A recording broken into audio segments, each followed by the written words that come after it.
Dear students, मैं आप फिर एक बार अपील करना चाहूँगा, आप लोग डरना मत बिल्कुल। खान साहब ने थोड़ा सा ज़्यादा कर दिया। एक्चुअली है ऐसा कि थोड़ा डिसिप्लिन तो आवश्यक है। दूसरी बात है कि आप हमारे एजुकेशन सिस्टम तो आप देख ही रहे हो, आप लोग उसके प्रोडक्ट हो, और यूपीएससी में बड़ा लंबा गैप है, तो मेहनत तो करनी पड़ेगी। मेहनत में हम इतना ख्याल जरूर रखेंगे, पहले आपको विषय में इंटरेस्ट हो। सारे विषयों में हमारी पूरी टीम इस बात का ख्याल रखेगी कि पूरे विषय में इंटरेस्ट हो, और विषय में एक बार इंटरेस्ट जग जाए तो फिर हम आपको मेहनत कराएंगे, तो वो मेहनत आपको प्रेशर नहीं लगेगा। You will enjoy the classes. I am confident about the fact. तो आप बस इस बात का तैयारी रखिए। और दूसरी बात यह है कि अभी बहुत सारे प्रोग्राम हमारे पास है, मतलब बहुत सारी योजना है। इनके साथ हमने बैठ के खान साहब से बहुत चीज़ें डिस्कस की हुई है, अभी इम्प्लीमेंटेशन के प्रोसेस में है। मैं इनका जब गया हेडक्वार्टर जहाँ पर इन्होंने बनाया हुआ है, तो इतना बढ़िया इंफ्रास्ट्रक्चर इन्होंने बनाया हुआ है, और इतनी बड़ी तैयारी देखकर मैं दंग रह गया। मैं अचानक से कोई ये निर्णय नहीं लिया, मैंने इनकी तैयारी बहुत है, लेकिन वो 2-10 मिनट में समझाना मुश्किल है। एक बार इसको अनफोल्ड होने दीजिए, फिर धीरे धीरे मैं अपना प्रोग्राम आपको बताता रहूँगा कि कैसे कैसे हम ये करेंगे। जब इंडिया को ही बदलने की बात है तो पर उस मैसिव स्केल पर तो काम करना ही पड़ेगा। बाकी खान साहब, सर आपका हम बहुत दिल से आभारी हैं।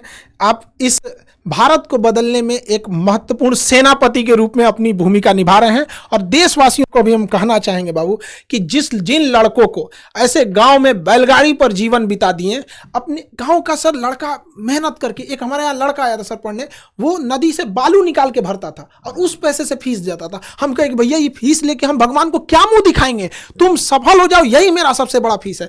तो जो लड़के इन बैलगाड़ी पे जीवन बिता दिए ना, हम आप बच्चों को कहते हैं मन लगा के पढ़ाई कीजिए। आपके माँ बाप को हम इस एम्बेसडर में ना घुमा दिए, हम लोग का ये सपना है। तब आप कहिएगा अब वो गया जमाना, अब राजा का बेटा राजा नहीं बनेगा, राजा वही बनेगा जो उसका काबिल होगा, हकदार होगा। अब इस अखंड भारत के निर्माण में आप सब लोग लगे रहिए और आने वाली पीढ़ियों को ये बताइएगा कि जब ये भारत को बदला जा रहा था तो उस कड़ी में हम लोग भी शामिल थे। आई होप आप सबको समझ में आया होगा और बहुत जल्दी हम लोग इस चीज़ों को जुड़ते रहे। यूपीएससी बहुत बड़ी चीज़ है। अब इतनी कम 7 से 8 हज़ार की फीस में अब सोचिए 2-3 लाख वाले फीस को इतना सप्रेस किया गया। इसमें हम सर का भी बहुत बड़ा आभारी हैं, जो सर इतने बड़े मिशन में एक सेनापति के रोल निभाने के लिए आगे आए। अब बाकी आप लोग अपनी तैयारी के लिए अब निश्चिंत रहिए। अब गांव का हर एक लड़का पढ़ाई करेगा। इंग्लिश मीडियम वाले लड़के, आप लोगों के लिए भी सेपरेट बैच रहेगा। साउथ इंडिया के लड़कों को हम छोड़ कैसे सकते हैं? अखंड भारत में साउथ इंडिया छोड़ दे तो अखंड भारत कहाँ रह गया? वहाँ पे सबको जोड़ा जाएगा।